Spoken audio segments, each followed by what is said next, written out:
Channel رابطہ چل رہے تھے صدر ممتاز عارف الوی اور باقی، اس کی کیا پوزیشن ہے اور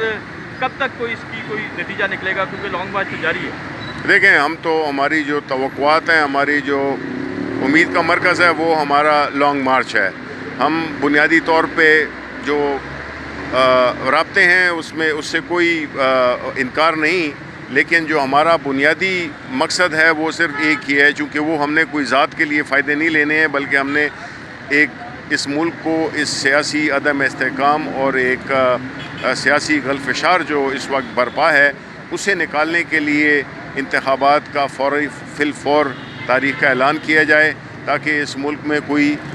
یقینی صورتحال پیدا ہو سکے، اور جو ہمارے عوام میں جو تذبذب پایا جاتا ہے، جو کہ فیصلے نہیں ہو رہے، لوگ انویسٹمنٹ نہیں کر سکتے، اور کئی لوگ تو ملک چھوڑ کے جا رہے ہیں، کیونکہ ایسی صورتحال جس میں کہ ملک کی سب سے بڑی پارٹی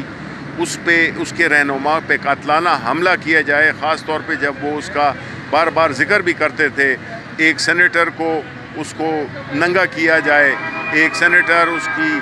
ایک فلم بنا کے اور اس کو تذلیل کی جائے، اس ملک میں پھر کون رہنا چاہے گا؟ نہیں، اب جو رابطے صدر صاحب کو، کیونکہ ٹارگٹ خود عمران خان صاحب نے دیا تھا، تو اس کی کوئی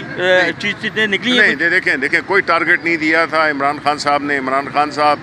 ابو بورڈ اپنی جدوجہد، اگر یہ نہ ہوتا تو وہ اتنی یہ جدوجہد والی چیزیں نہ کرتے کہ وہ صرف جو ہے تو بات چیت اور یہ رابطے اور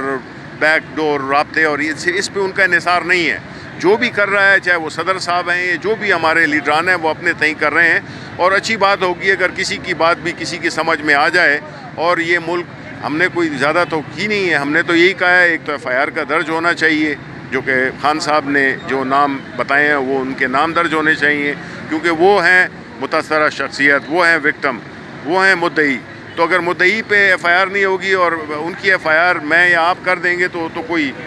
غیر قانونی، غیر اخلاقی بات ہے. بہت شکریہ جی. بیک چینل رابطے جو ہیں وہ بھی اگر کچھ ہو رہے ہیں تو وہ لوگ اپنے طور پہ کر رہے ہیں، لیکن بہرحال اگر کوئی نتیجہ نکلتا ہے، اگر اس کے نتیجے میں FIR درج ہوتی ہے، الیکشن کی طرف چاہتے ہیں، تو اس کو ہم ویلکم کریں گے. یہ کہنا ہے شبلی فراز کا.